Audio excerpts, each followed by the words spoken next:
You see, I'm trying to think of a situation where most people would need to memorise something. I mean, obviously, as an actor and as a presenter, I've had to learn a lot of lines, and I have my own methods of doing it, and I can do it, and I'm blessed with a pretty good memory, generally, although I do forget certain things. But I'm thinking about in everyday life, for instance, say a father is going to read or make a speech at his daughter's wedding. And of course you can write it down, but it would be wonderful, wouldn't it, if somebody could stand there and just do the speech. He's written it already, and he just wants to say it without actually reading something. So I guess you could use your tips there. You sort of think of images and stuff that you actually want to talk about with your daughter's wedding. Is that what you're saying? Yeah, but for the actor it's easier because in the actor, for example, remembering the speech, the actor feels the sensation and the situation, but the sensation and the situation is another images instead of repeating in a mechanic way the speech, for example. And this is the reason why for the actor is easier to remember, because unconsciously he uses an images of the situation, for example. And also, for instance, if you want to understand what is the key point inside articles, for example, you can just look at the titles of newspaper, and every articles have a titles. These titles is the key point. But in a longer speech, you can have many key points and connect together these key points with the chain system. So you create the first images, and then you create a connection, an usual connection with the second one, etc., etc. I mentioned in the beginning of the introduction, I said, lots of us struggle to remember where we put keys or phones just a few minutes ago.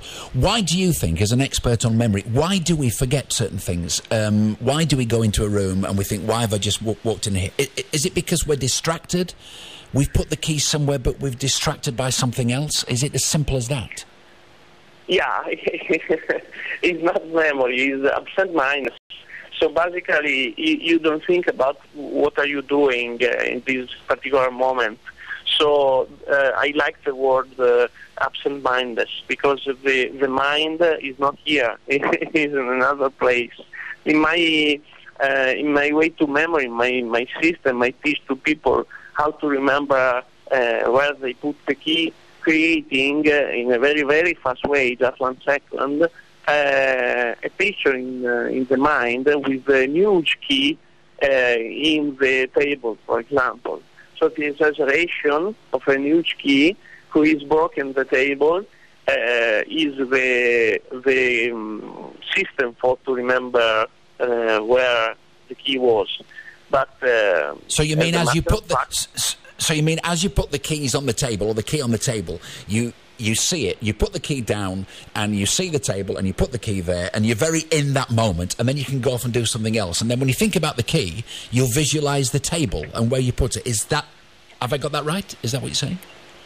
Yeah. When you put the key in the table, you of course you are looking at the table, and you imagine your key as a huge key, very, very big key. Okay. Who is blocking the table. This is an usual association, because when you see that the table and you put the key on the table, you can be absent-minded, you can think about your week or weekend or what else.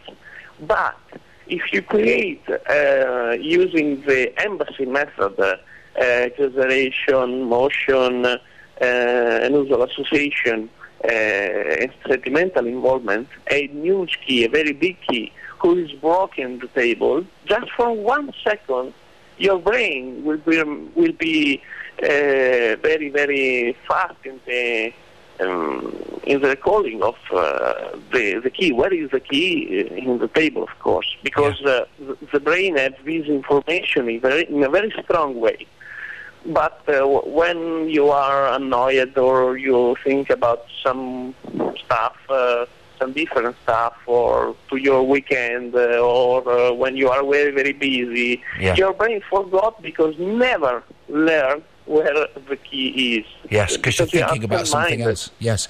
And I guess it's the same if you make a list. I mean, probably you never make a list, Gianni, because you've got such a good memory. But you know that situation where you make a list for your shopping of things to do, and then you leave the list at home, and you go out and you go to the supermarket and you think, no, I can't remember anything. So are you saying that when you make the list, as you're writing down bananas, you visualise the bananas in a certain way as you're writing down the word? Could you use it like that?